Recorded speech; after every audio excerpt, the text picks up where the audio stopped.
Mesdames et messieurs, bonsoir et bienvenue dans ce premier numéro de l'émission Hebdo Show, une émission d'actualité qui va parler essentiellement de l'actualité médiatique, mais aussi culturelle, politique et surtout sportive. Ce soir, nous allons parler bien sûr de la consécration de l'Algérie au JO de Paris avec un palmarès honorable de 3 médailles, 2 en or et 1 en bronze. Avant de commencer le débat avec mes invités, je tiens à remercier la présence ce soir de notre grande spécialiste du culinaire, Madame Yasmine Salem. Bonsoir et bienvenue dans ce premier numéro des Hebdo Show. J'espère que cette émission va permettre un petit peu à tous les téléspectateurs de connaître un petit peu le patrimoine algérien, que ce soit dans la gastronomie ou autre art. Nous avons également avec nous notre chroniqueur, mais également éditorialiste, Mehdi Ghzar, grand spécialiste des médias, mais également de politique. Bonjour bonsoir Mehdi. Bonsoir, oui, c'est vrai qu'il est bientôt 22h. Bonsoir à Yasmine, bonsoir à Antar. Et c'est un honneur et un plaisir d'être autour de vous et surtout devant la marraine de la cuisine algérienne qui, à travers ses livres, réussit à nous faire redécouvrir notre cuisine et notre patrimoine culinaire national. Et c'est un grand honneur d'être à vos côtés ce soir. Enfin, avec nous, M. Antar Boudiaf, président de l'association Awassir, et qui interviendra ce soir pour parler des actions qui sont faites dans la diaspora algérienne en France. Avant de commencer justement cette émission et le débat, nous allons écouter nos deux héroïnes, nos deux stars des JO de Paris, Kéliane Moore et Iman Khalif, que Al24 a rencontré en toute exclusivité. Oui, j'ai reçu un coup de téléphone de Monsieur le Président de la République d'Algérie. Franchement, c'est ouf. Je l'ai eu en direct au téléphone, comme ça, de vive voix. Vous étiez où un peu? J'étais dans ma chambre. J'étais dans l'appartement du village olympique. Avec le lit là au carton là? C'est ça, voilà, j'étais dans le petit salon. Voilà, donc j'ai eu son adjoint qui m'a passé du coup directement le président. Et il m'a remercié, il dit que j'étais une fierté pour l'Algérie. Et voilà, et d'ailleurs on est invité bientôt, il nous a bientôt invités en Algérie, donc franchement j'ai hâte. Ce témoignage du président de la République, Abdelmadjid Tebboune, ça vous encourage encore plus?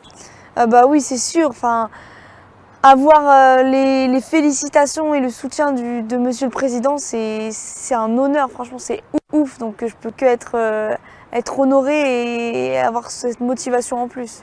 التغريدة شفتها بعد ما انهيت من مرحلة الفحص الدوباج وجيت للغرفة شفت ولكن المكالمة اللي كانت بشعور خاص كان رئيس الجمهورية يتحدث معي بكلمات حب وفخر واعتزاز والله حسيت بواحد الفخر ما شاء الله. رئيس الجمهورية البارح حدثني وجبد لي حتى القرية اللي نسكن فيها وكما على بالكم هو كان والي في ولاية تيارت يعرف ولاية تيارت دشرة بدشرة. الحمد لله رئيس الجمهورية هو المناصر رقم 1 ليا منذ البداية صراحة منذ سنة 2022. بالك عديد من الناس يشوفوني نهضر على رئيس الجمهورية والله العظيم لا رئيس الجمهورية الحمد لله اللي عندنا رئيس الجمهورية كما عبد المجيد تبون اللي أنا نشهد أنه ساندني ودعمني وزادني إلا عزيمة وإصرار والحمد لله اليوم حققت الميدالية الذهبية ونوجه كلمة اللي ما يأمنش بالجزائر الجديدة راهو في سبات عام. Voilà, c'était les deux entretiens exclusifs réalisés par Al24 News avec nos deux héroïnes, deux stars des JO, Kéliane Moore qui a décroché la médaille d'or dans le gymnase et aussi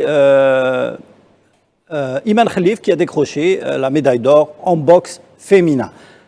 Première réaction, madame, puisque vous êtes la représentante de la gente féminine, que représentent pour vous ces deux succès? extraordinaire. D'abord, vous avez vécu ça? Ah, mais j'ai veillé, j'ai pas pu regarder. Mon mari regarde et il me dit ça va pas, parce que impossible. J'aurais eu un arrêt cardiaque quand Kellyanne Moore jouait et quand Iman Khalif aussi jouait. Je ne pouvais pas regarder le combat, c'était pas possible. C'était vraiment c'est comme si j'y étais moi. Je me disais ça va pas aller. Et là, ces deux demoiselles, purement algérienne, parce que même si Kellyanne Moore a vécu et est née en France, mais la fibre algérienne est là. Pour Iman Khalif, c'est complètement différent. Elle a été massée ou pétrie par l'Algérie, par tout ce qui est algérien, et surtout pas par Alger, par l'Algérie profonde. Et voilà. Et donc, c'était extraordinaire. Et ça ne m'étonne pas. Ça ne m'étonne pas parce qu'une femme algérienne, elle écrit son destin. Et elles ont prouvé ça.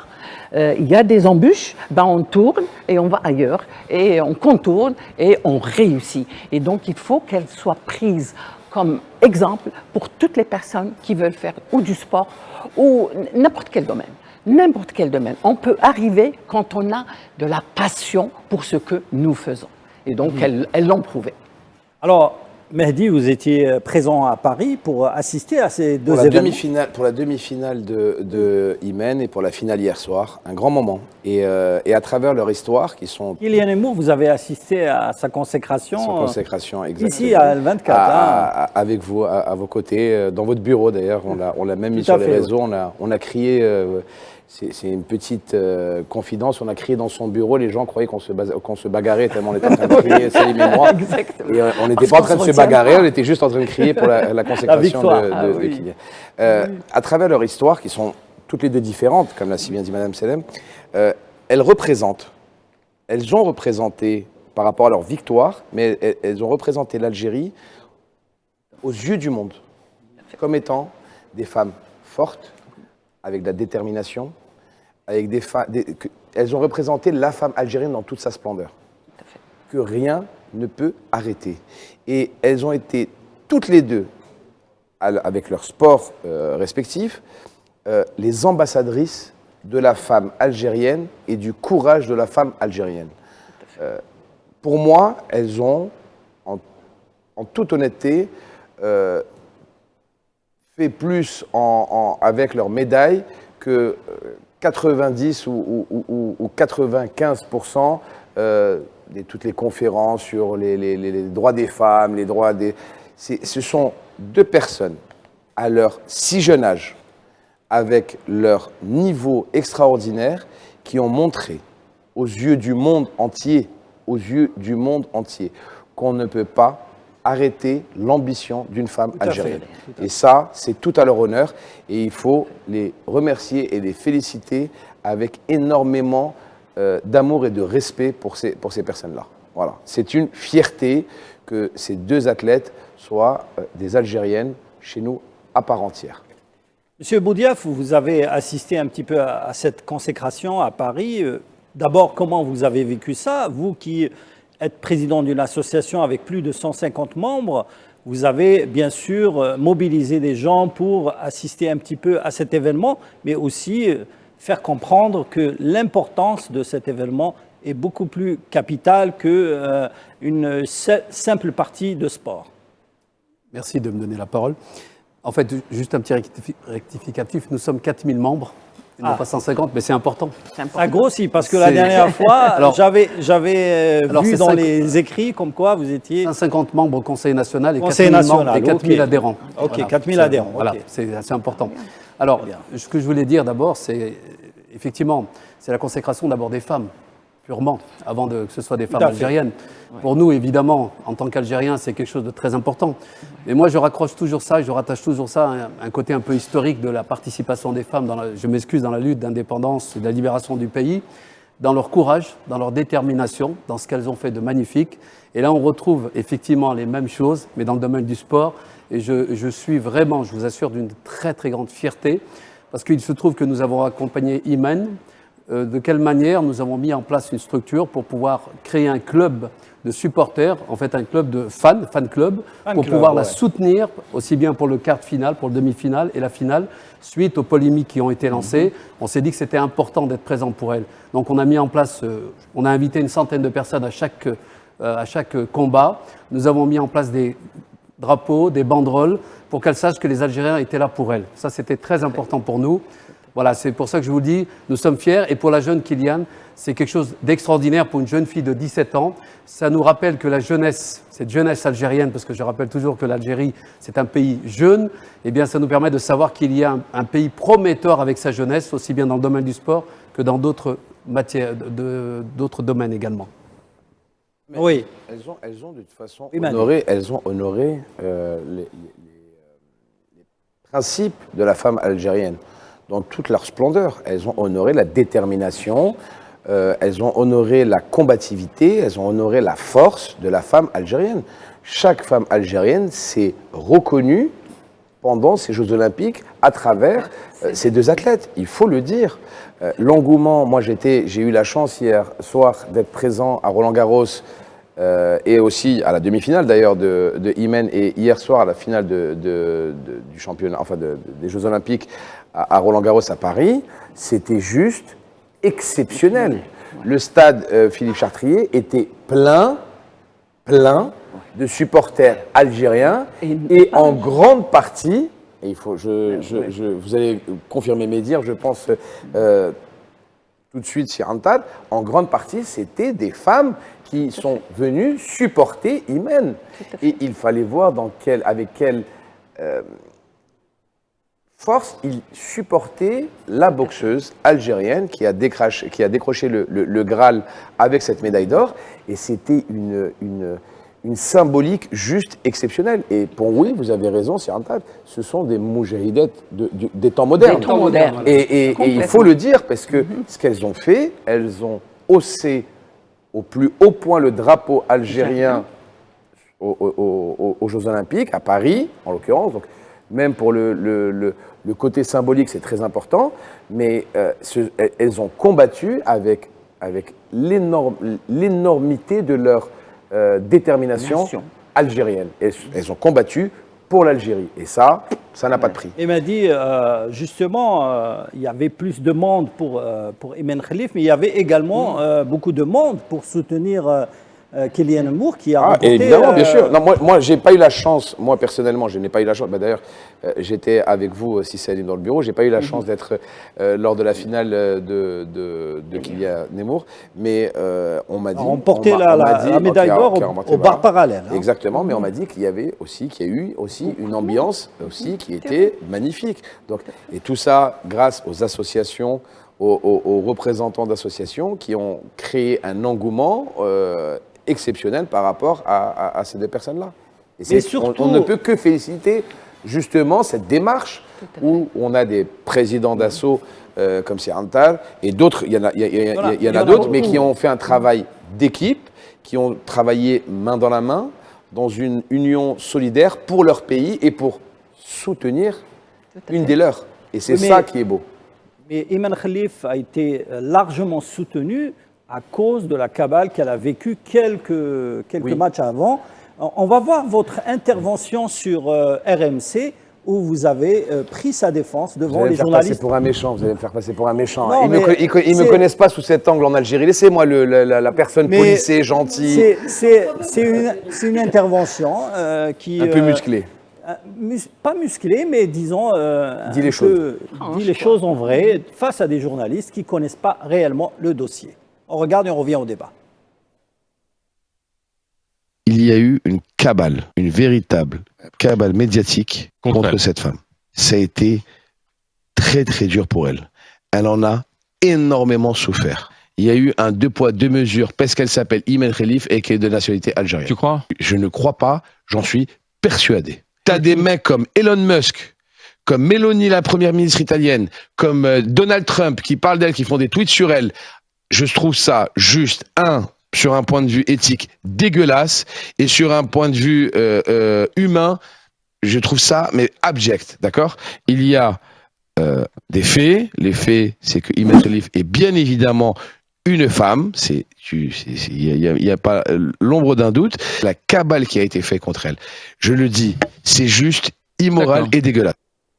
Voilà, c'était un extrait de l'émission Les Grandes Gueules sur RMC, dans laquelle vous êtes intervenu pour prendre la défense de Ayman Khalif face à un plateau de journalistes et d'experts. Alors, comment d'abord vous avez j'ai mis les pieds dans le plat. Arrivé à j'ai mis ce les pieds débat dans et d'abord, comment les médias français sont tombés dans le panneau de certains autres médias internationaux. J'ai mis les pieds dans le plat, j'ai dit les choses que je pensais réellement, c'est que Ayman Khalif a été attaqué pas par rapport à sa carrure, mais parce que c'est une femme algérienne, musulmane, africaine, qui gagne, qui combat, qui bat ses adversaires. Elle a été attaquée et ils ont essayé de l'attaquer sur divers âneries et j'ai remis les choses dans leur contexte.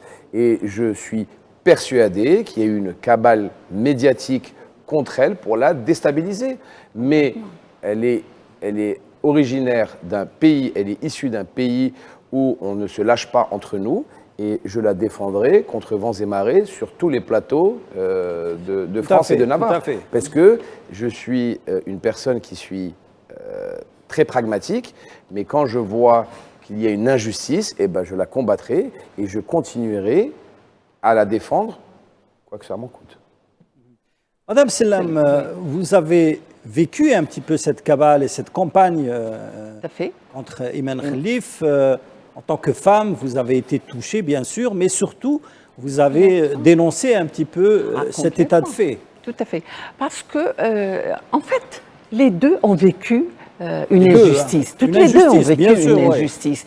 Et comme l'a dit Mehdi, elles sont jeunes. Il y en a une à 17 ans, l'autre à 25 ans. Elles sont jeunes, mais elles ont su comment, avec leur passion, et leurs objectifs bien déterminés, elles veulent y arriver et elles l'ont fait.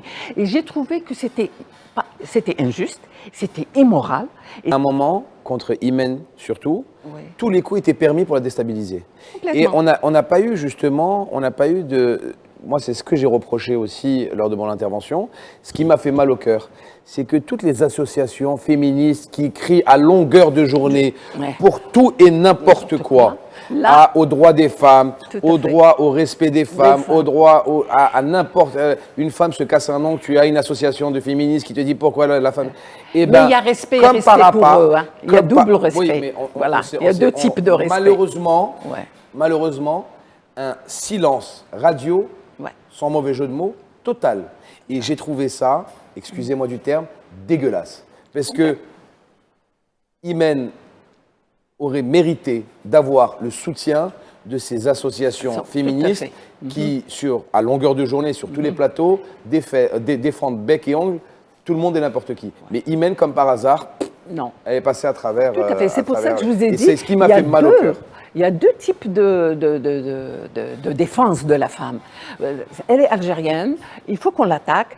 Les autres femmes, on les soutient, mais ça dépend des objectifs et puis elles viennent des pays qui s'appellent l'Algérie. Et donc, il faut qu'on l'attaque. Elle est musulmane. Ah non, il faut l'attaquer, celle-là. Et donc, voilà, c'est à peu près... Il y a eu même des humoristes qui ont défendu Ayman Khalif. Je tiens à saluer Faisal Salah qui vient d'arriver et qui participe à cette émission. Faisal Salah, vous venez de Paris aujourd'hui. Vous avez participé à la couverture de l'événement, mais également, vous avez réalisé un documentaire sur Kylian Moore il y a plusieurs mois, d'ailleurs. Et vous avez... disons-le, connu le parcours de cette jeune athlète de 17 ans et qui a réussi, contre vents et marées, à décrocher la médaille d'or.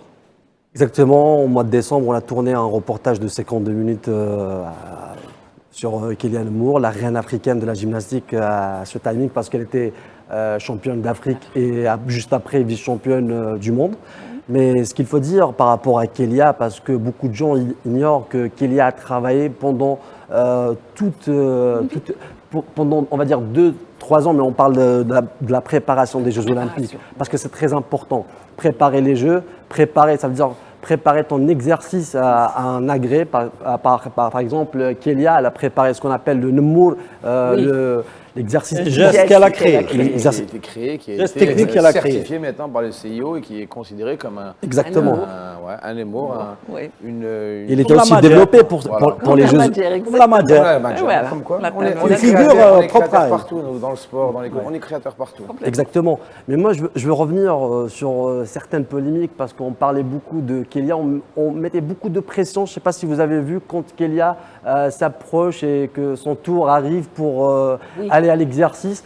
Par exemple, au moment de la finale des barres asymétriques, alors qu'elle a fait les 15-700, juste avant, on a dit que la chinoise elle a fait 15-500 et il y a beaucoup de pression. Alors que normalement, on dit que c'est juste le tour de Kéliane Moore et on annonce le score on n'a pas le de la droit. chinoise. Tout à fait. Et même avant, quand on était dans le 1er août, quand il y avait la finale du concours général, je ne sais pas si vous avez vu, ils étaient un peu sévères avec Kélia, beaucoup de pression. On ne parlait pas de l'Algérienne à certains moments parce que je veux souligner, on parlait de la franco-algérienne à certains Oui, il fallait moments mettre et surtout dans la salle, alors qu'elle portait ce qu'on appelle le juste corps algérien. Algérien. Donc, Elle représentait l'Algérie. et je vais revenir encore pour dire, parce que Kélia, on parle beaucoup de Kélia. Kélia n'a jamais absolument porté le juste corps français, parce que au moment que Kélia elle était sélectionnée, on va dire, dans la liste pour, Tout à fait, ouais. Elle a eu son l'équipe problème. de France, elle n'a Elle a pas, eu, été elle n'a pas eu sa écartée. blessure. Il y avait déjà le Covid, à et tout fait. ça, et après il y a eu aussi la blessure,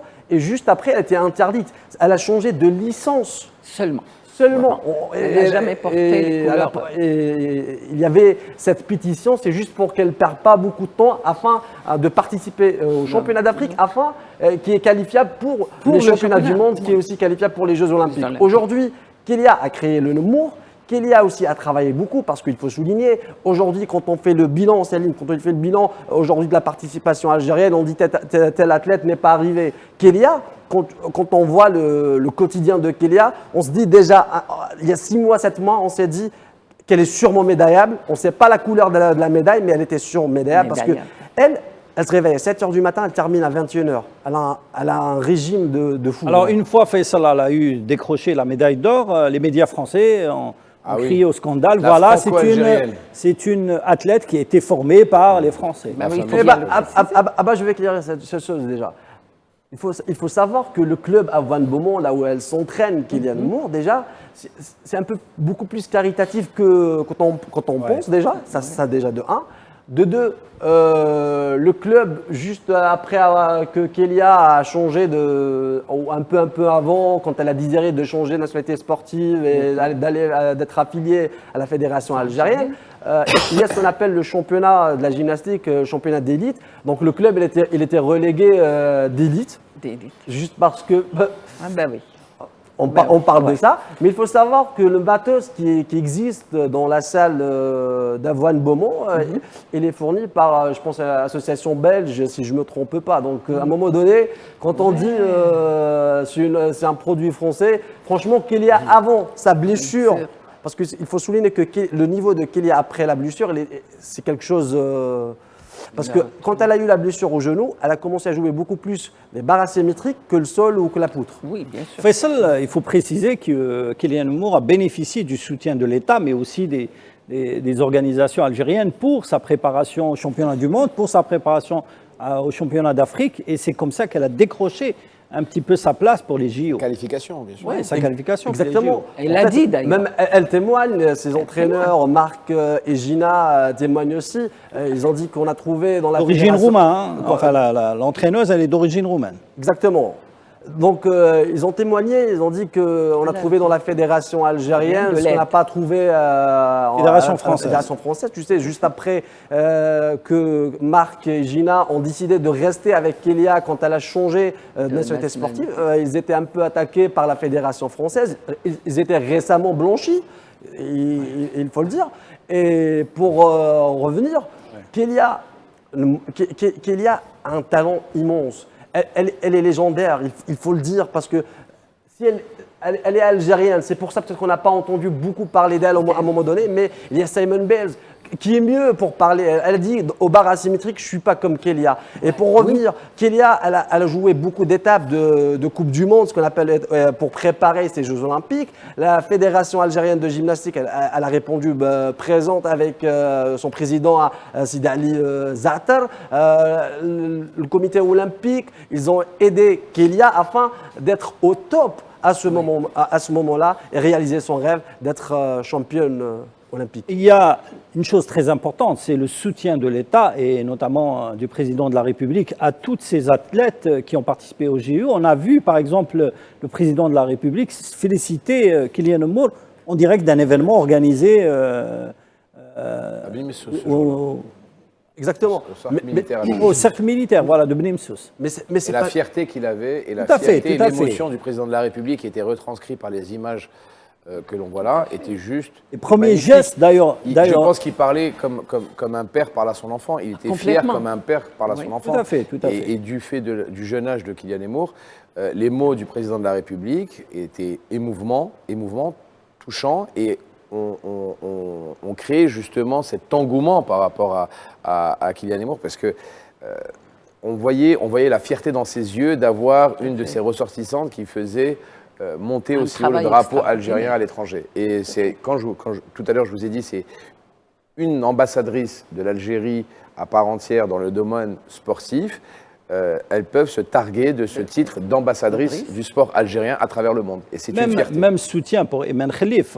Le président a tweeté plusieurs fois justement pour soutenir l'athlète à chaque victoire d'étape. C'est-à-dire c'est très important d'être soutenu comme ça et de bénéficier un petit peu de tout le soutien autour d'elle, que ce soit le peuple, le président ou les instances et surtout les médias. Hein. Je voulais revenir par rapport à ce qu'a dit Fouad. Il y a eu beaucoup d'articles pour rattacher Kylian Mmour à sa nationalité, sa formation et sa binationalité. D'accord. Il y a une chose qui est importante. Zinedine Zidane. On est d'accord que c'était considéré comme le summum en termes de football. Le jour où il a tapé Materazzi en finale de la Coupe du Monde, on dit ah ouais mais ça c'est gène algérienne. Donc quand ça va, quand il te met 2 buts en finale de la Coupe du Monde en 98, c'est un Français. Quand il te met un coup de boule à un joueur, un coup de tête à un joueur en finale de la Coupe du Monde, c'est ses origines algériennes. Benzema, quand il était Ballon d'Or. Ah ben il est français. Ah, c'est un Français. Oui. Ah bah oui, c'est Karim Benzema, c'est un Français. Par contre, quand Karim Benzema s'engueule avec son sélectionneur Didier Deschamps, non mais c'est ça, c'est l'immigration, il comprend pas, il respecte pas, c'est son côté algérien, c'est son côté perpétuel rebelle. Oui. Donc, excusez-moi. Pour aller dans le même sens. On prend pas que le meilleur, vous voyez ce que je veux dire? Kylian Mmour a 17 ans. Un journaliste lui a dit, mais vous savez, vous avez choisi la nationalité avec l'Algérie, vous avez peu de chance. Oui, sur un plateau de télévision. Pas de chance ou peu de chance pour remporter quelque... Il lui a dit ça. Elle lui a fait un sourire et elle a compris qu'il c'est vil de sa part de vouloir déjà la déstabiliser à ce moment-là. Mais elle est restée à son âge, elle est restée solide et elle a continué pour remporter cette médaille. Et là, maintenant, je pense que lui, il devrait arrêter de faire du journalisme. Oui, je pense que c'est humilié. Je pense que c'est humilié. Ce journaliste, c'est humilié. C'est humilié. Et sa vidéo n'arrête pas de tourner. Oui, tout le monde là. Alors, je voudrais rajouter, parce que vous avez parlé des institutions. Alors, il faut savoir qu'en France, au-delà des associations qui se sont mobilisées pour Iman, on a quand même nos institutions officielles, déjà la Grande Mosquée de Paris, c'est beaucoup mobilisé, je tiens à le dire. Son recteur, M. Shamseddine Hafez, c'est beaucoup mobilisé pour elle. Et l'ambassadeur d'Algérie, l'ambassade aussi, c'est beaucoup mobilisé. Il faut quand même qu'on le sache, c'est très important. Tout à fait. Et je voudrais juste faire une analogie avec ce qu'on vient de dire quand on dit que Kélia a été formée en France. Alors je fais une analogie qui n'est plus du domaine du sport, mais quand on a des milliers de médecins algériens qui vont en France et qui ont été formés en Algérie, personne ne dit pourquoi ils ont été formés en Algérie. La France est très heureuse de les recevoir et de les retrouver dans les hôpitaux, les services d'urgence. Donc je tiens quand même à le rappeler, c'est important. Il y a plus de 15 000 médecins algériens qui sont enregistré dans l'ordre des médecins en France. En France, voilà, c'est Voilà. important Ben, de ça le serait rappeler. bien aussi de dire ça à chaque temps en temps, c'est bien de le rappeler. à chaque opération qui réussit, de Réussit, voilà. de C'est un redire médecin comme quoi algérien. c'est une formation algérienne qui a été faite dans des universités algériennes. C'est aussi sympa de le dire. Alors, je voudrais revenir sur le cas de Iman Khalif qui s'est fait attaquer dans une campagne absurde et ignoble de certains médias, mais elle a bénéficié après cela d'un large soutien algérien Eh ben, ça a commencé, je vais te et dire. surtout le plus gros soutien international, c'est Thomas Bach, le président du CIO, fait. qui lui a manifesté un Soutien inconditionnel. inconditionnel et qui a fait taire toutes les rumeurs. Eh ben, je vais te dire une chose. J'étais à la maison. Anna fait un message sur Twitter.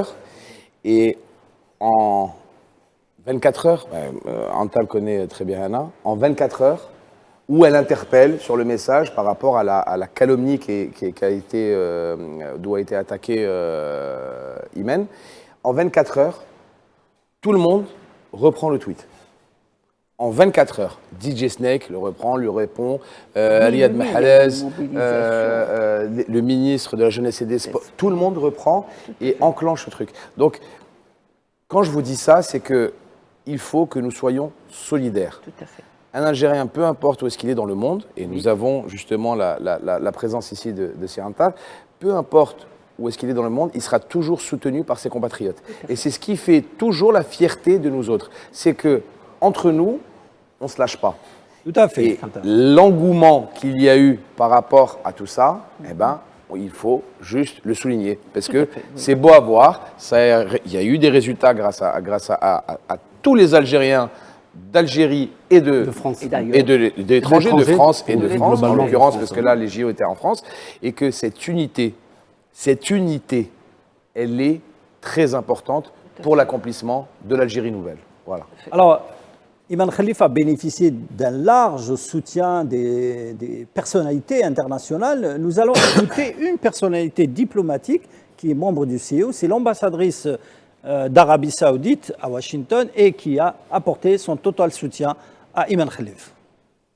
J'ai l'honneur de faire partie du Comité olympique international, mais également la Commission pour l'égalité des genres, la diversité et l'inclusion. Je suis aussi une femme, une musulmane et une femme arabe, et c'est ce qui fait mon identité. De ce fait, je ne peux pas faire partie de ce comité et rester silencieuse sur les commentaires que j'ai vus sur les médias concernant Iman Khalif. J'aimerais dire aujourd'hui que je soutiens de tout mon cœur Thomas Bach et tous ceux qui ont travaillé sur la déclaration conjointe de l'unité en charge de la boxe pour Paris 2024 et du CIO, publiée le 1er août dernier. De mon point de vue, les faits sont clairs. Iman Khalif est une femme, elle est née femme et a vécu toute sa vie en tant que femme. Néanmoins, malgré la parution de cette déclaration, il y a eu une importante campagne de désinformation qui a causé énormément de tort. Ce n'est pas juste inacceptable, c'est déchirant. Depuis sa tendre enfance, Iman a travaillé toute sa vie pour devenir une athlète olympique, pour concourir devant le monde. C'est un parcours difficile qui nécessite beaucoup de détermination. Elle représente aujourd'hui une force supérieure et c'est ce qui fait de ces Jeux une édition spectaculaire,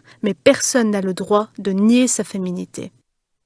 Voilà, c'était l'intervention de l'ambassadrice de l'Arabie Saoudite à Washington, qui est membre aussi du CIO, qui est intervenue en tant que femme arabe aussi pour défendre Iman Khalif. Faisal Salah, cette guéguerre au comité olympique a commencé après l'élimination d'Iman Khalif au championnat du monde et elle a été arrêtée en finale, donc contre la Chinoise avec qui elle a battu à Roland-Garros et a décroché la médaille d'or. Aujourd'hui, c'est rétabli, les choses sont rétablies, mais il reste encore actuellement une guerre entre le CIO et l'IBF, qui est l'institution internationale de boxe. Exactement. Maintenant, il y a deux organisations pour le boxe, donc il n'y a pas qu'une seule. Déjà, il y a plusieurs fédérations qui se sont retirées de l'EBA, mais il faut revenir un peu en arrière. L'Algérie s'est retirée de l'EBA. Exactement.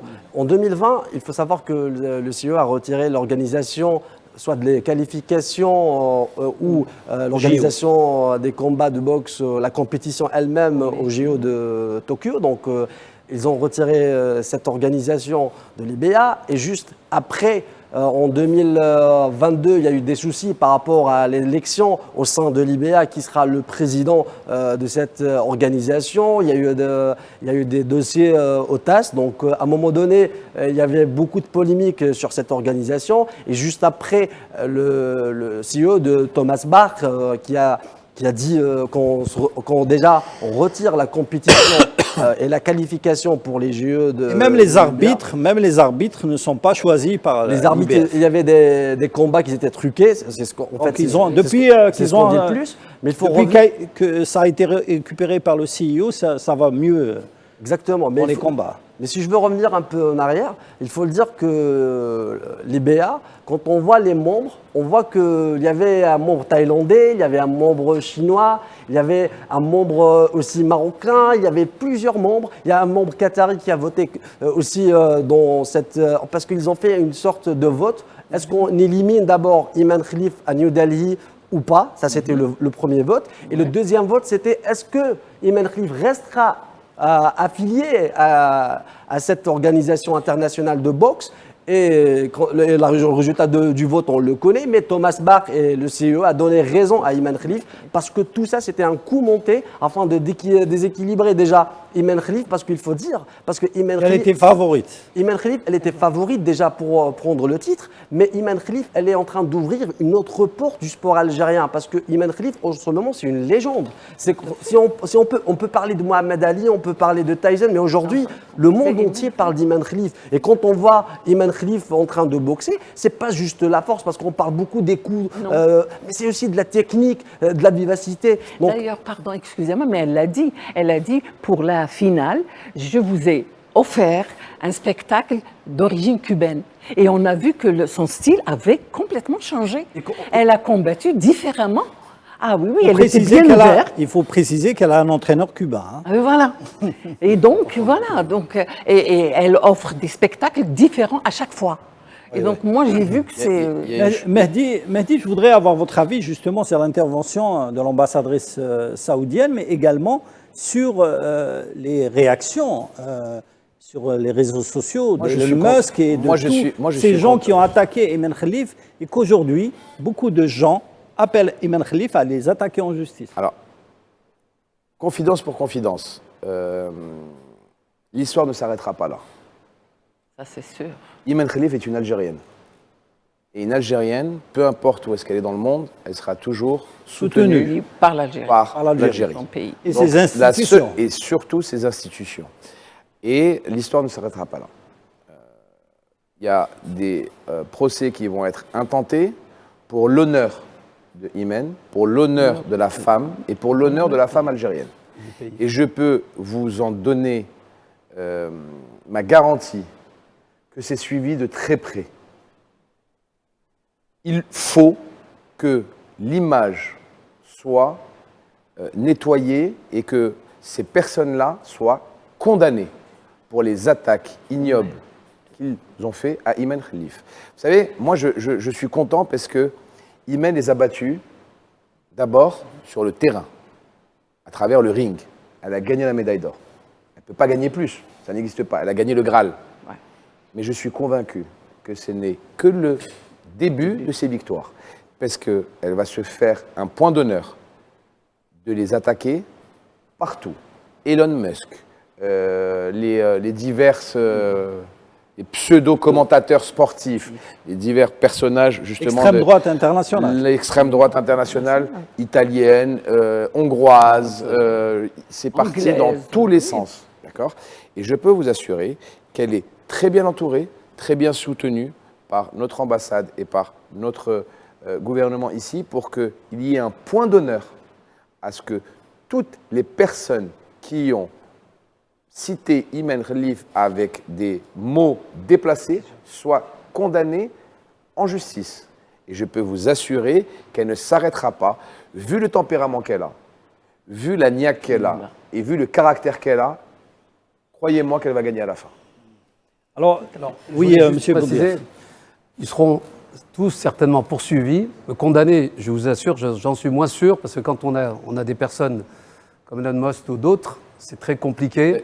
savez, Sur le plan mais je dirais qu'il faut mener ce combat en Même dehors si du Elon Musk a présenté ses excuses. Voilà, il a hein. présenté ses excuses, c'est important de le rappeler. Ça, c'est important. Certains athlètes, même l'athlète qui a combattu contre elle, a fait un message le lendemain où elle s'excusait. Alhamdoulilah, c'est très symbolique. Elle n'a pas envie de gagner de l'argent, Imen. Non. Elle a un pays derrière elle, elle a une fédération derrière elle, elle a un métier, elle a des gens qui l'aiment. C'est symbolique. Elle va condamner, toutes les personnes vont être condamnées qui l'ont dénigrée. Et je vous en donne ma certitude et je vous en donne ma parole que toutes les personnes contre qui Imen va porter plainte seront condamnées. Parce que ça tombe sous le coup de la loi de la diffamation et de la calomnie. Elle a été diffamée, elle a été calomniée, elle a été insultée, elle a été harcelée, elle a des droits comme femme, comme être humain, comme citoyenne du monde et surtout comme citoyenne algérienne. Alors même si le tribunal, peu importe la circonscription où elle porte plainte, le tribunal condamne à 1 euro ou 1 dinar ou 1 dollar, je m'en fous. La symbolique est que toutes ces personnes seront condamnées. Et ça, il n'y a pas plus belle victoire. Inch'Allah, c'est ce qu'on espère. Merci Mehdi, on l'espère tous. Ce volet, on va le clore et passer un dossier qui est très important. Le tweet de Ségolène Royal est très important. Il l'a félicité, l'ancienne ministre et candidate à l'élection présidentielle. Je voudrais juste, avant de passer à un autre dossier, avoir votre réaction sur l'édito qui a été écrit par Kamel Daoud. Pour moi, ce n'est pas un édito, c'est un torchon. Mais bon, on a l'habitude avec Kamel Daoud, ça c'est l'appel des papiers administratifs. Moi, j'appelle ça l'appel des papiers administratifs. Du moment qu'on traverse la Méditerranée, on se donne des nouveaux airs de puritains. Ouais. Écoutez, ce qu'il a fait, c'est juste... ça ne vaut rien, c'est abject. Moi, je ne sais pas, le pays duquel il parle dans cet article, vous le connaissez pas. Je ne le connais pas, pourtant je suis algérien, né à Albière, clinique des Glycines. Je suis, contrairement à certains, de nationalité uniquement algérienne et je ne me reconnais en aucunement dans ce qu'il dit, en aucunement dans ce qu'il relate. Mais bon, pour moi, ça aussi, ça tombe sous le coup de la diffamation. Je n'ai pas le temps pour des gens comme ça de porter plainte, mais c'est juste... c'est du bas niveau. Après, vous savez, dans le jargon, on appelle ça le complexe de l'ancien colonisé. Peut-être que c'est un ressentiment lié à l'emploi qui est sorti. Il avait besoin de montrer patte blanche à qui de droit de l'autre côté de la Méditerranée. Mais je trouve que c'est juste... Vous voulez ça ne vaut rien. Honnêtement, ça ne vaut rien. Oui, c'est petit, c'est petit. Quand Alger devient la Mecque du wokisme. C'est petit. Mais c'est terrible. On a l'impression que c'est quelqu'un qui ne connaît pas l'Algérie. Des fois, pourtant, il connaît bien l'Algérie. Voilà, les éditorialistes, dans sa profondeur, d'ailleurs. Appelez ça un édito, Madame Salem. Oui. Appelez ça, moi je vais vous dire, appelez ça un édito. Pour des éditorialistes de nom et de renom, c'est une insulte. Exactement. Parce que ça, c'est un torchon à charge. Je ne sais pas qui est-ce qu'il visait, je ne sais pas ce qu'il lui a pris, peut-être que, je ne sais pas, moi,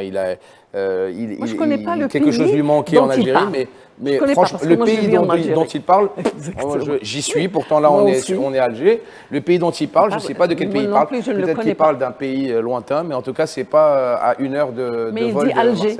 Devient la Mecque du wokisme, c'est terrible. L'Algérie, je voudrais juste quand même dire, parce que c'est important, on peut dire ce qu'on veut, et ça c'est l'exemple même avec Iman, l'Algérie est un pays respectueux des personnes, des individus, dans leurs croyances, dans leurs convictions, et ça je le vois tous les jours, et c'est pour ça que j'apporte aussi mon témoignage, dans le sens où je ne me reconnais absolument pas dans cet écrit. L'Algérie qui est décrite là n'est pas l'Algérie que l'on connaît. Voilà. Et Imen, quand elle parle, elle a une noblesse extraordinaire. À quoi sert cet édito ? Elle n'insulte personne. Vous savez, chaque action entraîne une réaction et il faudrait juste savoir qui a téléguidé cet édito. Vous savez, on est dans une période assez charnière de l'autre côté de la Méditerranée et il y a des agendas politiques qui sont en train de se faire, de se façonner. Cet édito n'est pas sorti comme par hasard. Il y a des lobbies qui sont connus, l'extrême droite, le lobby sioniste. Par qui cet édito a été, enfin cet édito, ce torchon, excusez-moi pour les éditorialistes, par qui ce torchon a été dicté et mis en page, Dieu seul le sait. Mais bon. Non, Quand mais ça vient d'aussi bas, il y a je des tire gens la chasse. qui font fonctionner les marionnettes. Il fallait que tu. Ah, j'étais obligé, moi ça me bouffe de l'intérieur. Moi ça me bouffe de l'intérieur. J'essaie de rester très respectueux parce que déjà on a une dame et qu'on est en direct, mais je suis en train de bouillonner, donc changeons de sujet, ça ne vaut pas la peine. Voilà, terminons sur une bonne note par rapport à la page sportive avec la médaille de bronze de Jamal Sedjati. Oui, Jamal Sedjati qui a terminé le palmarès de l'Algérie avec une médaille de bronze. On aurait espéré une troisième médaille d'or, mais c'était quand même un combat de titans avec les autres athlètes. On le félicite aussi et ça rend un petit peu, l'Algérie est bien classée dans le tableau des médailles, comme le pays arabe le plus titré. Exactement. À mon sens. Hein. Donc, oui, Faisal. Il faut dire aussi, parce qu'on a parlé de Kélia, on a aussi parlé d'Eman Khalif, mais Sedjati aussi, il travaille beaucoup. Et quand on parle de Sedjati, il faut aussi féliciter le grand travail de ses entraîneurs. Et ses entraîneurs sont Ammar Binida et Nouria Binida Merrah, celle qui a ramené la médaille d'or pour l'Algérie. Pour l'Algérie à Sydney. Au Sydney, exactement. Exactement. Oui, il faut préciser que depuis sa première participation en 1964, l'Algérie a décroché 7 médailles d'or. Hein, donc c'est très important. 4 médailles en athlétisme, 2 en boxe et 1 en gymnastique. Félicitations. Voilà. Je voulais juste préciser, oui, avant de clôturer le sujet, il serait intéressant à un moment donné de se poser la question du statut des athlètes de haut niveau algériens. Parce que je pense qu'il y a, je ne sais pas de quelle manière l'entraînement se passe, mais je dirais qu'un sportif de haut niveau, il doit consacrer essentiellement son temps à sa préparation. Et il ne doit pas y avoir d'autres sujets pour lui que l'entraînement. Et je dis ça, c'est dans le cadre d'un statut qui serait étatique, donc l'État, le ministère par exemple de la Jeunesse et des Sports pourrait mettre en place. Et ça, je pense que c'est important. C'est quelque chose qui manque à mon avis. Je vois qu'Iman va être récompensé à juste titre par rapport à sa victoire. Mais je pense qu'en amont, beaucoup de sportifs pourraient être soutenus pour qu'ils puissent, parce que je pense qu'on a des pépites en Algérie. Ah, c'est sûr. Vraiment beaucoup de pépites. Je veux vraiment revenir sur le point. En fait, le ministère de la Jeunesse et des Sports, le gouvernement, la politique du président de la République, M. Abdelmajid Tebboune, n'a pas commencé en 2024. Il faut le dire parce qu'il ne faut pas oublier, il y avait les Jeux méditerranéens, il y avait le Chan. Et à chaque fois qu'il y a le soutien sportif d'élite. Un soutien sportif d'élite. Et pourquoi j'ai parlé de Sedjati? Sedjati, aujourd'hui, il va jouer, d'ici un mois, il va jouer la finale de Diamond League. Et Sedjati, c'est la première fois qu'il perd une course cette année en 2024. Il a toujours gagné. Il a toujours gagné, mais c'était difficile. Il était un peu seul face à, on va dire, un groupe. Oui. Et quand on voit le timing... C'est une course tactique. Hein. Il faut course tactique très rapide. C'est rapide. Je ne sais pas, je pense que vous les avez aussi rencontrés, les athlètes à Paris pendant cette quinzaine olympique. Ils étaient ravis des moyens qui étaient mis à leur disposition. Ils étaient ravis. Et tout à fait. Je dirais même agréablement étonnés, parce qu'ils étaient habitués, sous des quinquennats précédents, sans rentrer dans le détail, à beaucoup moins. Donc ils étaient ravis de l'aide logistique, matérielle, financière des institutions algériennes par rapport à ça. Au-delà des moyens, il y a aussi la volonté des athlètes. Hein. Je rappelle la première médaille de l'Algérie au JO. C'était en 84, si je ne me trompe pas, avec Moustapha Moussa qui nous a quittés il y a quelques jours. C'est fou quand même, pendant les Jeux Olympiques. Pendant la première victoire de Eman Khalif. Donc, c'est une symbolique. C'est toute une symbolique. D'accord avec vous. Donc, oui, un madame. petit mot. Moi, je voudrais juste vous dire que dans l'histoire de l'Algérie, on dit que c'est en 84. 84 au JO de Los Angeles. Voilà. Mais en fait, avant Jésus-Christ, nous avons eu une médaille d'or. Et c'est le fils de Massinissa qui s'appelait Mastanabal et qui a eu la médaille d'or pour la course au char. Donc c'est 125 ans. La culture et le patrimoine. On est sur Twitter et sur Instagram. Regarde la véritable culture. Bravo madame. Merci beaucoup. Merci madame. Merci. Je dormirai moins bête ce soir grâce à vous. Merci madame. Merci messieurs. Maintenant on va passer à un reportage réalisé par Faisal Salah sur les services consulaires et parler justement des nouveautés dans les services consulaires et des ambassades et parler aussi de la diaspora algérienne en France et ailleurs. On regarde et on revient au débat. Bonsoir, je suis Salah Faisal et je suis à Paris, plus précisément au consulat d'Algérie à Nanterre. Je vais vous emmener à faire une visite à l'intérieur afin de découvrir les services fournis. Le consulat d'Algérie à Nanterre couvre 3 départements, les Hauts-de-Seine, les Yvelines et le département d'Eure-et-Loir. Les ressortissants algériens se présentent au consulat pour plusieurs raisons et tout commence à l'accueil, où ils exposent leurs préoccupations. Premier étage à gauche, où je fais ma station.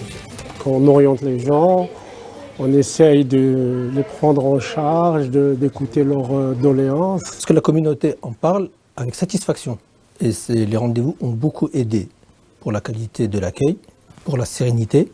Les gens sont plus sereins, moins de pression pour nous. Les gens sont plus contents. Ils ont changé leur avis sur le consulat. C'est bon. Et voilà.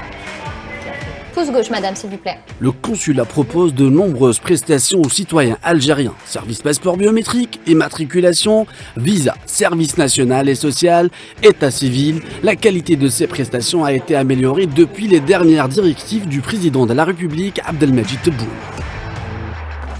Et voilà. Au service de la délivrance des passeports biométriques, Sadia, femme divorcée et maman de 4 enfants, témoigne. Je trouve que le personnel est beaucoup plus compréhensif, beaucoup plus à l'écoute. Et ils essaient de trouver des solutions et pas de nous renvoyer systématiquement comme ça a pu être des années précédentes, bien lointain. On est vraiment satisfait. Avant, moi, j'ai critiqué beaucoup le consulat parce que je viens de Chartres. Des fois, je viens de Chartres, j'ai des bébés, je passe toute la journée. Mais là, sincèrement, ça fait la 2e fois que je viens, alhamdoulilah. On délivre 250, voire 300 par jour. Il y a une centaine de cartes d'identité, plus les passeports, donc jusqu'à 300 pièces par jour. Concernant le service national, le consulat assure la prestation. On a suivi le jeune Ryan qui est venu au consulat afin de récupérer sa carte. Bonjour, salam. Ça va et vous?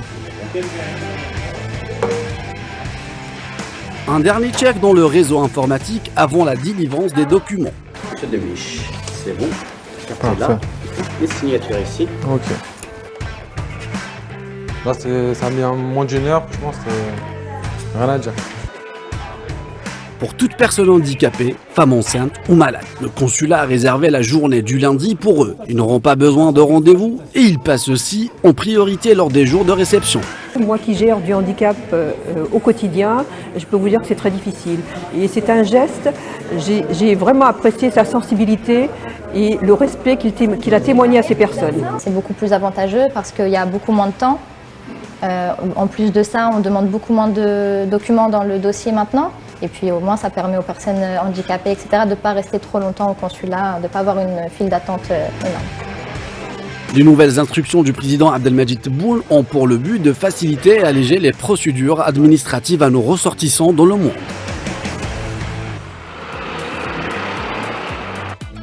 Voilà, c'était le reportage réalisé par Faisal Salah qui est avec nous sur les nouveautés dans les services consulaires. Alors, comment ça s'est déroulé? D'abord votre tournage, ensuite, comment vous avez découvert ces nouveautés avec notamment les citoyens algériens, mais également avec les diplomates qui ont apporté des services tout à fait modernes pour accueillir les citoyens algériens? D'abord, le choix du consulat de Nanterre, il n'était pas... En fait, on a fait au hasard pour un peu surprendre les citoyens et un peu le service du consulat. Et on a fait ce reportage avec M. Abdelkader Yahya, que je le salue d'ailleurs. Et au moment d'entrer au consulat, j'ai vu qu'il y avait une certaine satisfaction. On ne voyait pas des gens mécontents. On a vu qu'il y avait à l'accueil une personnalité. Il y a une amélioration. En fait, c'est les citoyens qui témoignent, c'est les ressortissants qui sont contents parce qu'ils ont réussi à faire leurs papiers, à débloquer un petit peu leur situation. Il y avait même, on va dire, des gens qui n'étaient pas en situation régulière et qu'il y avait du côté algérien, enfin, du côté du responsable, il y avait une prise en charge et aussi un responsable à l'écoute. C'est ce qu'on a vu à Nanterre. Et pour parler un petit peu des décisions de Monsieur le Président qui a facilité un petit peu, en fait, elle a facilité beaucoup de choses par rapport aux citoyens, par rapport aux sortissants. Par exemple, le renouvellement du passeport biométrique qui prend moins de temps, avec moins de papiers et surtout avec des rendez-vous parce que... Tout est numérisé actuellement. Tout est numérisé. Il y a aussi ce qu'on appelle les permanences. Il y a des permanences mobiles et il y a les permanences au consulat. C'est-à-dire que les week-ends, le jour du repos, ou le jour où que le ressortissant ne travaille pas et qui a assez de temps pour un petit peu régulariser ses papiers, il vient et il prend un rendez-vous. Et même pour les gens qui n'ont pas de rendez-vous et qui ont des cas un peu, on va dire, en urgence, bah, le consulat, il est là. Et honnêtement, c'est les ressortissants qui ont témoigné. Moi, ce que j'ai fait, c'est juste un peu transmettre cette image et cette satisfaction du citoyen algérien à long terme, on va dire. Je pose une question, si c'est possible. Juste, on fait, avant d'écouter Madame Salem et surtout Mehdi Khizar, qui a des choses à dire, J'y vis, donc oui. Je suis sûr. Alors, on va faire une courte pause de pub et on revient au débat.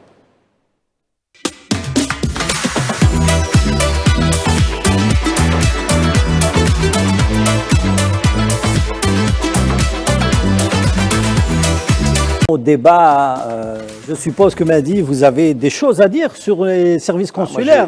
J'ai beaucoup de choses à dire. En fait, je suis immatriculé dans les consulats d'Algérie en France depuis à peu près l'âge de 4 ans, j'en ai 40. Donc faites votre calcul, ça veut dire combien de fois je suis passé dans les consulats pour divers documents. On met les pieds dans le plat, on se dit les choses, on est en direct, vous ne pouvez pas m'arrêter. Avant 2019, c'était le combat pour une simple procuration. Quelque chose qui doit durer normalement 10 minutes, tu passais une journée au consulat. C'est aussi simple que ça. On ne fait pas les hypocrites, on se dit les choses. Sous l'égide de M. le Président de la République, il a mis la diaspora algérienne d'emblée, dès ses premiers discours, comme partie prenante essentielle du développement d'Algérie nouvelle. Je l'ai vu, j'ai vu ses discours, et ça m'avait d'ailleurs à l'époque interpellé. Je me suis dit, punaise, ça fait plaisir qu'un président parle aussi de la communauté à l'étranger. C'est un changement d'orientation. Et après, nous autres Algériens, on est toujours dubitatifs quand on nous promet des choses. Eh bien, il est force de constater que depuis bientôt 4 ans, il est exact que les consulats d'Algérie, moi je parle personnellement pour la France, parce que je réside en France et en l'occurrence, je dépends par rapport à ma résidence fiscale en France, je dépends du consulat de Nanterre, les choses ont littéralement changé. Il faut savoir qu'on a des forces consulaires qui se sont multipliées. Ensuite, on connaît tout le monde autour de la table connaît les réseaux sociaux. Oui, non, mais moi j'ai attendu 5 heures au consulat, j'ai attendu 6 heures, j'ai attendu 7 heures. Ok, on remet les choses dans leur contexte. En 2014, les passeports biométriques n'avaient plus qu'1 an de validité pour la loi internationale pour passer en 2015 que tous les passeports deviennent biométriques. Sauf que les premiers passeports avaient une validité de 10 ans. Donc automatiquement, 2014, ils ont commencé à être refaits. 2014-2015, on est 2024, 10 ans. 10 ans. D'accord. Donc vous avez à peu près 2 millions d'Algériens. Il y a un peu plus de 2 millions d'Algériens qui sont immatriculés en France. Vous avez à peu près 2 millions d'Algériens qui se partagent, monsieur Antal Daoud vient de me le dire, à peu près 18 consulats, bientôt un 19e. Donc vous faites un calcul rapide, vous divisez 2 millions sur par le nombre de consulats. 18 antennes consulaires. Excusez-moi, le personnel des consulats ne sont pas des surhommes. On tourne environ entre 200 et 300 passeports par jour. Quand en mairie française, ils en font entre 10 à 15. Donc, à un moment, il faut vraiment savoir apprécier les choses. Apprécier la valeur et justement le travail qui est fait. On a un ambassadeur, en l'occurrence son Excellence M. Saïd Moussi, qui a donné de l'engagement, qui a donné un engagement, qui a donné de l'entrain, des moyens techniques, humains, matériaux pour justement contrer et pour faire face à cette demande massive de renouvellement de passeports depuis 1 an à peu près.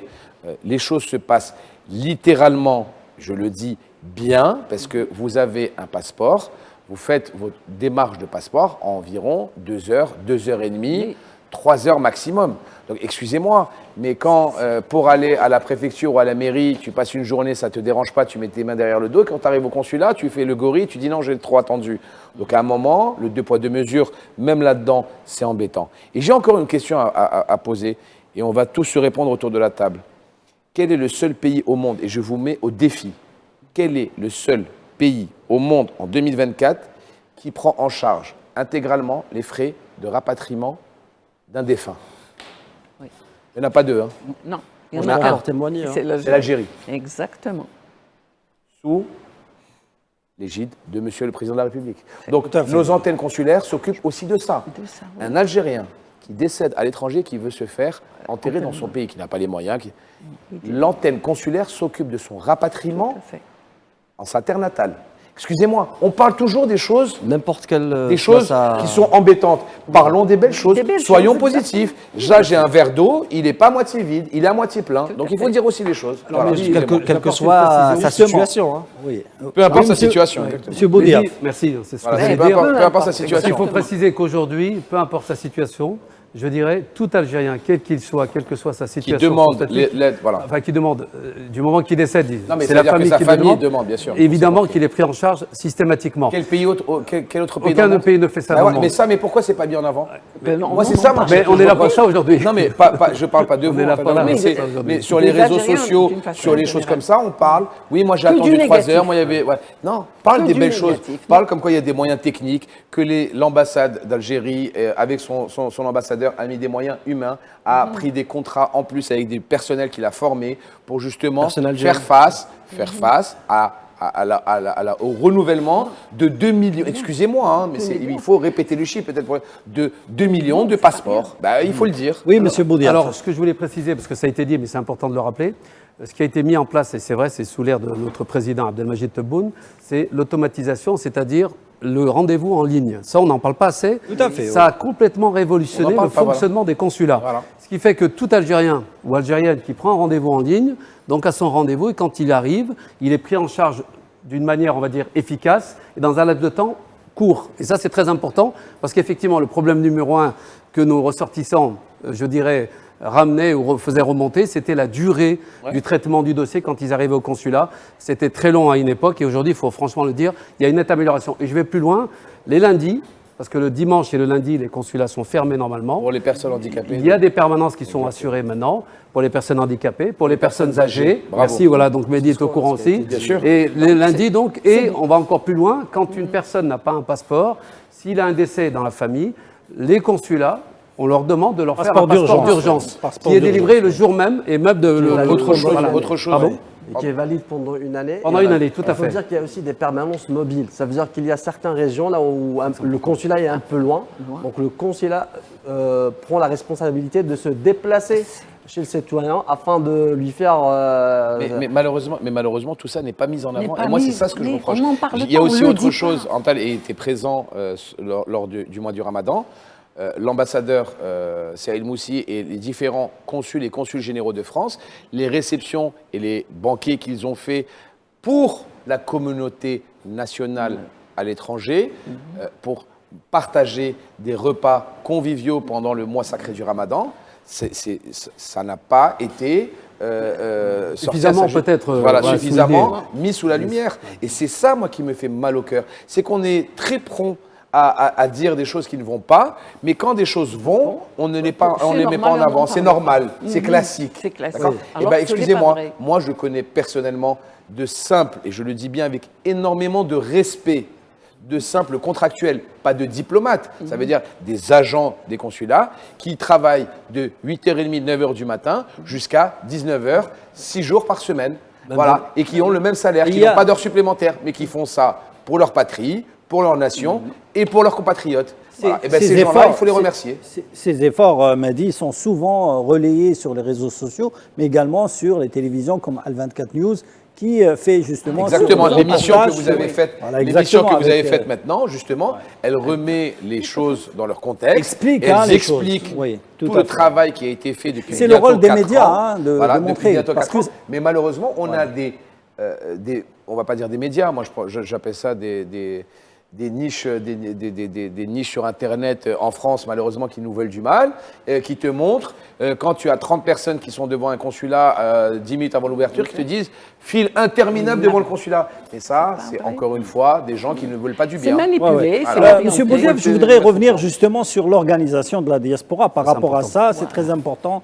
Par rapport à ces nouvelles mesures, mais également sur tout ce qui se passe autour de la diaspora dans tous les événements culturels, sportifs, mais également politiques. Et Dieu sait qu'il y a beaucoup de choses qui se passent, donc c'est pour ça que je vous remercie de me donner la parole par rapport à Et ce une point-là. association, c'est très important pour capitaliser un petit peu tous les efforts, mais aussi détecter toutes les compétences. On est tout à fait d'accord. Alors je voudrais quand même faire un petit historique rapide, c'est qu'en 2022, c'est pas très loin. Pas très loin, il y a 2 ans. Voilà, il y a 2 ans et demi pour être précis, en janvier 2022, à l'initiative du président, je le précise, à l'initiative du président, donc qui a souhaité justement tendre la main à la communauté, comme il l'a toujours fait d'ailleurs depuis le début, mais encore plus à ce moment-là, il a été mis en place des rencontres en France, un peu partout, donc à l'initiative du président et porté, je le précise aujourd'hui, par la Grande Mosquée de Paris.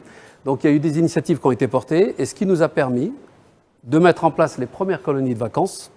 Je voulais le préciser, en décembre 2022, nous avons expérimenté les colonies de vacances en emmenant un groupe de 60 enfants en Algérie. Donc les enfants ont été enchantés, les familles, ça a été quelque chose de vraiment une très belle réussite. À partir de là, le président a souhaité de 60 passer à 900. Donc en juillet-août 2023, nous nous sommes retrouvés avec 900 enfants. Donc on a dû, la Grande Mosquée de Paris, donc, à organiser, à gérer la logistique, en partenariat avec l'ambassade, je le précise, l'ambassade et nos consulats. 900 enfants, et le président étant tellement enthousiaste, et puis les enfants étaient tellement adorables, avec Hamid Tebboune par-ci par-là, ils étaient tellement heureux, ils l'ont remercié chaleureusement, qu'il a décidé de 900 de passer à 2000 enfants. Cet été, le 11 juillet, sont partis donc une première session de 1000 enfants, du 11 au 22 juillet, et du 24 juillet au 4 août, une deuxième session de 1000 enfants. Donc nous avons eu près de 2000 enfants qui ont sillonné tout le littoral algérien, de l'est à l'ouest, je le précise bien. C'est parti de Ain Temouchen, de Mostaganem, de Ténès, de Boumerdes, de Béjaïa, et ça s'est terminé à Djidjel. Et par la suite, j'espère que l'année prochaine, on ira jusqu'à Annaba et voire même El Qala. En tout cas, ce que je voulais vous dire, ça c'était une des opérations qui a été menée. Au mois de mai, on a pensé aux enfants, mais on a pensé à nos anciens. On a eu une opération de 200 adultes, donc des retraités, qui ont été emmenés en Algérie dans le cadre de cure thermale. Alors nous avons une session de 100 personnes qui sont parties sur l'ouest. Alors l'ouest, ils sont partis à Tlemcen, Oran pour finir à Alger, et une centaine de l'est qui sont partis donc à Annaba, ils sont arrivés à Guelma, à Bouguera, donc du côté de Sétif, pour finir à Alger. Et je vous assure que ces 200 personnes sont revenues les larmes aux yeux, parce qu'ils ont dit jamais on a connu ça, et je vous assure que c'est une réalité, parce que c'est vrai que ça c'était inédit, ça s'est jamais fait. Et vous vous rendez compte, 200 personnes, et ils ont été reçus, je le dis quand même, dans des conditions extrêmement, je dirais, favorables. On les a pris en charge entièrement. Ils ont été reçus, il y a eu une réception avec le ministre du Tourisme, qui lui-même était porteur du projet avec la Grande Mosquée de Paris, le ministre des Transports et le recteur de la Grande Mosquée de Paris qui était aussi présent lors de la réception. C'est pour vous dire qu'il va falloir démultiplier ce nombre d'opérations, d'actions. Et en 2022, vous avez parlé tout à l'heure des Jeux méditerranéens, le président a invité une délégation de 50 jeunes de France. Alors, c'était des sportifs, essentiellement, mais on avait des cadres, des médecins, des chercheurs, des chefs d'entreprise, des universitaires, donc qui ont pu assister aux Jeux méditerranéens. En 2023, il a renouvelé l'opération avec les Jeux panarabes. Là aussi, donc, une délégation de 50 qui est partie. Et il y a eu une multitude d'échanges qui s'est fait depuis. Alors, il y a un fait important à souligner, c'est qu'avant, la diaspora s'intéressait, les jeunes Algériens vivant en France s'intéressaient beaucoup plus au foot. Mais depuis ces quelques années, beaucoup d'Algériens vivant, nés en France, et se sont inscrits pour d'autres sports, l'escrime, la gymnastique, mais également d'autres sports. On se souvient par exemple du porte-drapeau algérien qui a levé le drapeau algérien aux Jeux d'hiver, aux Jeux olympiques d'hiver, et dont on a fait un film d'ailleurs. Et c'est très important aujourd'hui. Beaucoup d'Algériens vivant en France se retrouvent dans leur Algérie et il y a un essor important dans le développement algérien à l'international. Alors il y a une explication. La diaspora aujourd'hui joue un rôle important. Tout à fait. En tout cas, je vous fournis mon explication à moi. C'est très simple. Les Algériens des années 70-80, ça a complètement changé. Aujourd'hui, vous avez les Algériens d'aujourd'hui sont des cadres, beaucoup de cadres. Des cadres supérieurs, des dirigeants, des chefs d'entreprise, des médecins, des chercheurs. Et Dieu sait que nous avons une communauté importante. Et là, on ouvre d'autres horizons aux enfants. En dehors du football, effectivement, dans différentes disciplines. C'est ce qui fait qu'on a une émergence aujourd'hui de sportifs qu'on voit évoluer dans différentes disciplines. Et je me dis qu'après ce que nous avons connu, nous allons avoir d'autres belles surprises, franchement, pour des championnats d'Europe, championnats du monde, ou certainement aux futurs Jeux Olympiques en 2028 à Los Angeles. Je me dis qu'il y a de belles choses qui nous attendent. Moi, ce que je veux rajouter, aujourd'hui, avec la politique du président de la République, M. Abdelmadjid Tebboune, parce qu'on parlait du foot. Le foot, c'est un sport collectif. Là, on peut te casser facilement. Ça veut dire, je peux vous donner un exemple. Par exemple, il y a Ishaq Belfodil qui, à certains moments, jouait à Parme et après Inter. Juste après le changement de sa nationalité sportive, on a vu une baisse de forme, le clan argentin à l'Inter de Milan. Et puis, il a disparu des radars. Maintenant, je reviens. Kylian Moore a choisi l'Algérie. Et on a vu ce pseudo-animateur qui a dit parce que c'est un sport individuel. Il est du même niveau que Kamel Daoud, ce journaliste. C'est un sport individuel. Excuse-moi, je suis désolé. J'arrête. Alors, après, toi aussi, tu me pousses et après, tu m'arrêtes. Oui, mais après, on va revenir à Kélia. C'est un sport individuel. Ça veut dire que le sport individuel, qu'est-ce qu'il faut pour un athlète pour réussir dans un sport individuel? Il faut d'abord le soutien. Et le soutien, c'est le soutien moral et aussi... il faut un peu financier, technique, matériel, maintenant, logistique. La politique du président assure l'aspect financier et l'aspect moral. Aujourd'hui, il y a plein de sportifs qui vont choisir l'Algérie parce qu'ils vont dire on peut être champion du monde de telle discipline, soit judo, soit natation.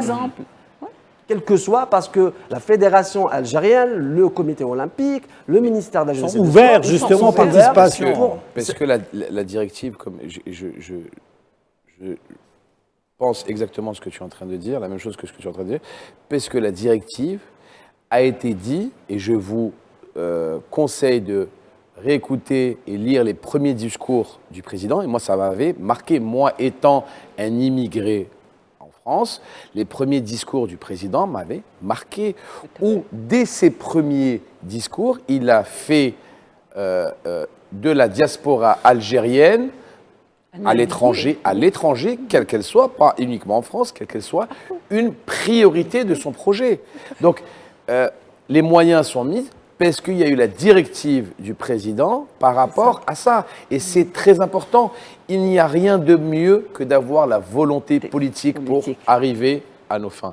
Et on a la chance d'avoir un président qui s'en fout que tu sois dans l'une de ces 50 wilayas ou là que tu sois au fin fond du Kansas. Du moment que tu as un passeport algérien, tu as des droits.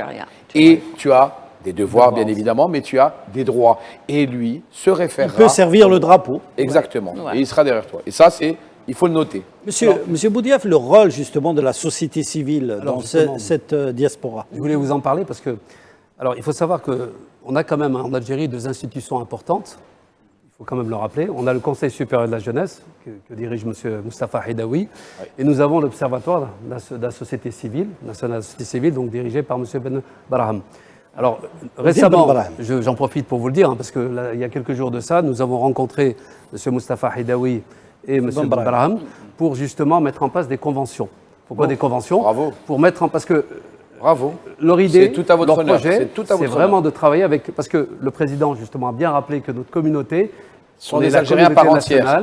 Sont des Algériens par entière. Bravo. À part entière, exactement. On fait partie de la communauté nationale. Exactement. Donc, partie intégrante. Alors qu'elle a été mise de côté, alors que la diaspora a été mise de côté pendant de nombreuses années. Tout à fait. Et on est sur des projets liés à l'environnement, liés à l'entrepreneuriat. Je ne peux pas en parler trop aujourd'hui, mais on aura peut-être d'autres parce qu'il y aura une signature de convention. Alors, il y a une convention qui existe déjà avec le Conseil supérieur de la jeunesse, avec la Grande Mosquée de Paris, puisque j'ai eu aussi l'étiquette, la casquette de coordinateur de la société civile pendant très longtemps pour la Grande Mosquée de Paris. Donc on a signé l'année dernière une convention sur des projets que nous sommes d'ailleurs en train de mener. C'est pour ça que je dis c'est très important. Ces deux institutions que le président a mis en place et qu'il a souhaité justement qu'elles s'ouvrent sur l'étranger, sur les Algériens qui vivent à l'étranger, eh bien je peux vous dire que c'est une réalité aujourd'hui. Et justement, on s'appuie beaucoup sur ces institutions pour faire avancer nos projets, parce que nous avons une richesse d'abord dans la diversité de la société civile, à travers les associations. J'ai entendu le chiffre qu'en Algérie, on avait plus de 130 000 associations, c'est quand même impressionnant. C'est impressionnant. C'est quand même impressionnant, je ne sais pas si on se rend compte. Et les associations, c'est quelque chose qui fait vivre une société. C'est quelque chose qui fait avancer la société. Et c'est pour ça que je trouve important de travailler avec ces deux institutions. Et c'est ce que nous sommes en train de faire en tout cas. Il faut préciser que votre association s'appelle Awassil, qui signifie le lien. Le lien, merci donc de le rappeler. Le lien entre le nord et le sud. Hein. Alors, il faut le dire. Les deux rives, en fait. Voilà, il faut dire que cette association qui a été créée à la base sur la volonté du président, je le dis, hein, c'était la volonté du président de la créer. Et elle a été portée par M. Shamseddine Hafiz, qui a fait un travail remarquable, je le dis aujourd'hui. Hein, et c'est important aussi de souligner le travail qui est mené en France et au niveau européen, parce qu'aujourd'hui, Awassil n'a pas qu'une portée en France, elle a une portée européenne, puisque la Grande Mosquée de Paris est elle-même affiliée à un certain nombre de mosquées en Europe, et ce qui nous a permis de bénéficier de la Grande Mosquée de Paris pour pouvoir nous développer au niveau européen. Et au niveau européen, nous espérons par la suite, bien sûr, enfin, nous avons déjà des correspondants aux États-Unis, au Canada, en Amérique latine, du côté Asie, du côté du Moyen-Orient. Peu ça, je le dis, c'est du important. moment qu'on a un passeport algérien, peu importe, là on est dans le monde. Mais c'est important que nos Unis Algériens... indivisibles. Bravo à vous. Les Algériens ont besoin de quelque chose, il faut le savoir. Les Algériens cherchent à pouvoir se rassembler, à se fédérer ensemble. Bravo. Parce qu'ils sont parfois isolés. L'union. Récemment, j'ai eu la chance de rencontrer des Algériens qui vivent dans les pays de l'Est. Je peux vous dire qu'il n'y en a pas tant que ça dans les pays de l'Est, mais je vais vous dire, quand on a réussi à les rassembler, ils étaient heureux de pouvoir se dire, finalement, notre communauté existe, elle est là. C'est pour ça que j'ai beaucoup apprécié, moi, les repas qui ont été organisés par l'ambassadeur Saïd Moussi pendant le Ramadan, parce que ça a permis de se rencontrer, de connaître des Algériens, de faire du réseautage. Voilà, et on manquait de ça. On en manquait. Moi, je vous le dis, moi, résident en France, on en manquait considérablement, parce que les Algériens qu'on connaît, c'est qui? C'est ou nos voisins, pour ceux qui ont des voisins algériens, ou notre famille. Mais ça n'allait pas plus loin. Et que tu rencontres des personnes qui sont dans ton département, dans ta ville, et que tu arrives à savoir que lui, il est médecin, que lui, c'est un architecte, que lui, c'est un pompiste, que l'autre, c'est un banquier, et ben, je te dis la vérité, quand on sortait de ces soirées, on était doublement plus fiers d'être et d'appartenir à ce magnifique cette communauté. Dans le même sens, moi, avec les associations, j'ai eu deux belles expériences. Je vais vous les raconter. Bon, il est vrai qu'il y a le sport, il y a le sport et tout, mais il y a aussi l'art culinaire, il y a la culture, il y a le costume algérien, aussi, le patrimoine. Et donc, j'ai eu deux expériences, je vais les faire en 5-5, je ne vous prends pas beaucoup de temps. En 2023, le consulat de Montréal nous invite, en association avec une association algérienne de Montréal, nous invite à aller parler de notre patrimoine. Et moi, j'ai dû parler de notre patrimoine culinaire et du livre que j'ai écrit il y a 2 ans. Mémoire culinaire en Algérie. Et voilà, la mémoire culinaire de l'Algérie. Et donc, je vous assure que le nombre d'Algériens qui sont venus d'Ottawa, de partout du Canada, sont venus à Montréal pour rencontrer ces Algériens qui viennent d'Alger et qui ramènent des plats, des recettes, des costumes, des savoir-faire. Et c'était une journée exceptionnelle. Et le consul était avec nous et même l'ambassadeur s'est déplacé d'Ottawa vers Montréal. Et on a passé une journée extraordinaire. C'est pas la porte à côté, exactement. Ça, c'est une. L'autre, c'est Metz. Vous avez parlé tout à l'heure de Metz. Eh bien, Metz, il y a une association qui m'invite chaque année pour aller parler de la culture, de la gastronomie algérienne et de l'histoire gastronomique de l'Algérie. Et je dois y aller bientôt. Voilà, merci Madame Selam. On va clore ce dossier justement immigration et on va passer à la diplomatie. On regarde ce VTR réalisé par Safwan Ben Sabri et on revient au débat. Le Royaume-Uni en proie à des émeutes anti-musulmanes de la part de blocs d'extrême droite. Le pays est secoué par une vague de violence urbaine. Le meurtre de 3 fillettes âgées de 3 à 6 ans par un certain Axel Mouganois, d'origine étrangère, est l'élément déclencheur des nuits d'émeutes. À l'origine des violences organisées, une nébuleuse d'extrême droite dont les sympathisants sont connus pour leur islamophobie. Seul problème dans le narratif, l'homme à l'origine du meurtre, Axel Muganwa, dont les 2 parents sont originaires du Rwanda, n'est pas musulman. Rien n'y fait, la communauté musulmane britannique et issue de l'immigration est désormais ouvertement visée par l'extrême droite anglaise et ses groupuscules connus pour leur violence politique. Les mosquées sont désormais sous surveillance renforcée de la part des forces de l'ordre, dans un contexte explosif, alors que le casseur est devenu acteur politique. Derrière ces émeutes, c'est tout un modèle de société qui est ouvertement remis en question et le modèle d'intégration qui va avec. Le melting pot à la britannique, modèle anglo-saxon d'intégration basé sur le mélange d'éléments hétérogènes pour former un ensemble homogène universel. Un modèle loin d'être accepté par tous au Royaume-Uni. Stop people coming over, who don't know nothing about,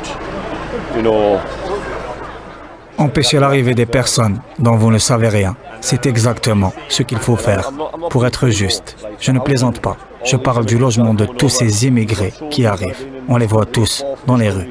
C'est une honte. Ce sont eux qui se sont battus pour ce pays.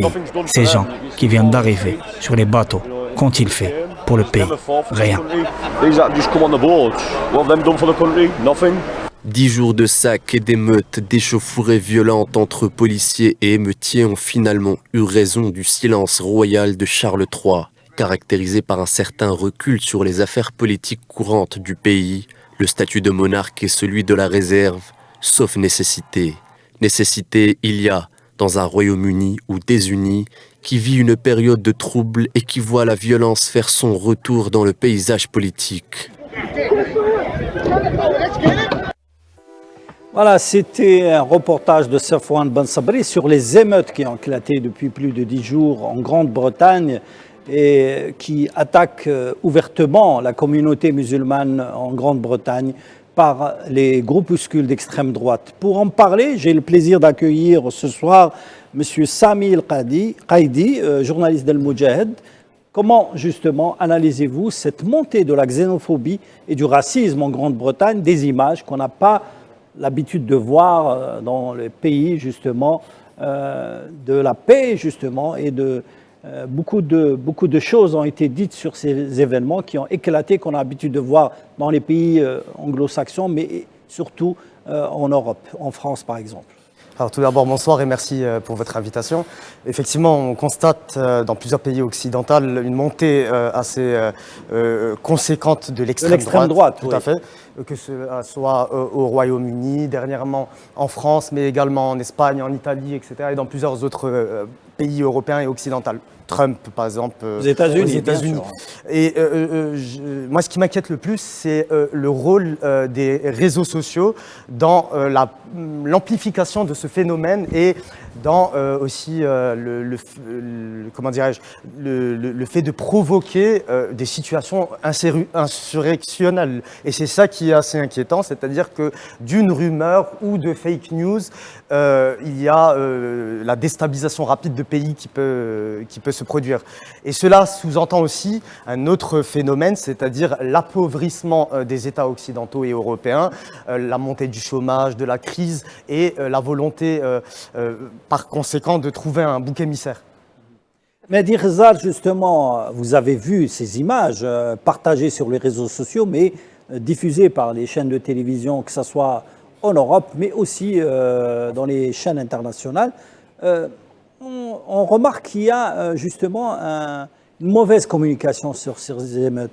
On ne montre pas réellement le travail ignoble que fait l'extrême droite contre la communauté musulmane. Tout simplement parce que l'Europe en elle-même, la vieille Europe comme on l'appelle, s'extrême droitise, mais d'une force et d'une allure dont peu de gens se rendent compte aujourd'hui. Alors que la Grande-Bretagne était considérée comme un pays de paix pour toutes les communautés, notamment musulmanes. Il y a encore 10 ans, le Front National, par exemple, en France, le Rassemblement National avait 8 députés. Et là, aujourd'hui, ils sont à plus de 100 députés. 140 pour être précis. En moins de 10 ans. Et ça, c'est la France, le fameux pays des droits de l'homme, que la Constitution universelle etc., etc. L'Angleterre, l'immigration qui est en train d'être aujourd'hui attaquée, la plupart, la majorité de ces immigrés sont des personnes qui sont issues d'anciennes colonies anglaises. Et qui font encore partie aujourd'hui de ce qu'on appelle le Commonwealth. Des Indiens, des Pakistanais, des Afghans, etc. Oui, complètement. Il y a à peu près une cinquantaine de pays, je crois, dans le Commonwealth. Donc, à un moment, il faut juste savoir se poser les bonnes questions. Pourquoi cette alchimie n'a pas eu lieu? Cette alchimie, justement, de mélange immigrationniste n'a pas eu lieu. Pourquoi ces personnes ont été mises dans des quartiers défavorisés, loin des beaux quartiers anglais? Et pourquoi une simple fake news, parce que c'est une fake news, a pu engendrer un incendie, un éclatement comme ça de la colère, de la colère cachée. Ça veut dire que ça se basait sur rien et que tout était, en quelque sorte, tout était prêt à être allumé. Il y a eu aussi des incendies, enfin des émeutes qui ont commencé à Belfast, en Irlande. Belfast qui est connu pour être une terre de chrétienté, d'accord? Du moment qu'ils ont su que l'auteur était de confession chrétienne, les émeutes se sont arrêtées en 3 heures de temps. Posez-vous les bonnes questions. Les bonnes questions. Monsieur Boudiaf, vous qui connaissez bien les communautés, différentes communautés existantes en France, ces images vous inquiètent? Elle m'inquiète parce qu'effectivement, comme l'a rappelé Mehdi, on est en train d'avancer dans un pays qui se droitise fortement. Et en 2012, pour être précis, on avait 2 députés à l'Assemblée nationale. 2012. C'est pas très vieux, ça remonte à 12 ans. On avait 2 députés du Front National. Aujourd'hui, on en a 143 et c'est banalisé, ça ne surprend personne. Si vous voulez, ça semble normal. Et en fait, ce que je suis en train de voir... Sans parler de la droite qui se extrême droitise. Oui, que la droite elle-même, enfin pour les appeler clairement les républicains, d'ailleurs qui ne sont plus vraiment une force aujourd'hui. La force aujourd'hui, c'est quand même l'extrême droite, c'est le Rassemblement national, anciennement Front National, parce qu'il n'y a pas un grand changement, c'est en termes de thème, mais dans les idées. L'idéologie est toujours la même. Et ce que je voulais vous dire, c'est que moi, je m'inquiète parce que, bon, récemment, nous avons eu droit donc, aux élections. On s'est, pour notre part, avec beaucoup de personnes, et notamment le recteur de la Grande Mosquée de Paris s'est beaucoup mobilisé pour justement limiter l'impact au 2e tour des élections législatives. On a, on va dire, avec toute la mobilisation de toute la société civile en France, on a limité, entre guillemets, les dégâts, puisque l'extrême droite n'a pas obtenu la majorité absolue à l'Assemblée nationale. Mais ce qu'on doit voir aujourd'hui, c'est qu'ils ont quand même 143 députés. Et je pense que 2027, ça va être un enjeu particulier. Et ce qui va demander à ce que nous, notre communauté particulièrement, il faut qu'on soit mobilisés. Pourquoi ? Pour représenter une force. Parce que la force, aujourd'hui, c'est dans les urnes. Ça, on l'oublie parfois. Tout à fait. Alors, pour clôturer un petit peu le dossier de la diplomatie, il y a 2 points importants. D'abord, le communiqué des Affaires étrangères qui s'inquiète sur la récente mobilisation des forces dans diverses régions de Libye. Ce communiqué alerte justement sur les mouvements de l'armée de Haftar sur la frontière en Libye et également le geste du ministère des Affaires étrangères, le représentant algérien aux Nations Unies qui convoque le Conseil de sécurité pour dénoncer une nouvelle fois les massacres à Gaza. Tout à fait. Alors, en ce qui concerne la situation libyenne, elle est très inquiétante et elle n'intervient pas tout seul. C'est-à-dire qu'il y a tout un ensemble qui est extrêmement préoccupant, une déstabilisation de l'ensemble de la sous-région et de la région. On voit des événements qui se précipitent en Libye, au Sahel, mais également au Sahara occidental. Et tout cela n'apparaît pas par magie. Il y a une donne qui est assez claire en géopolitique et en relations internationales.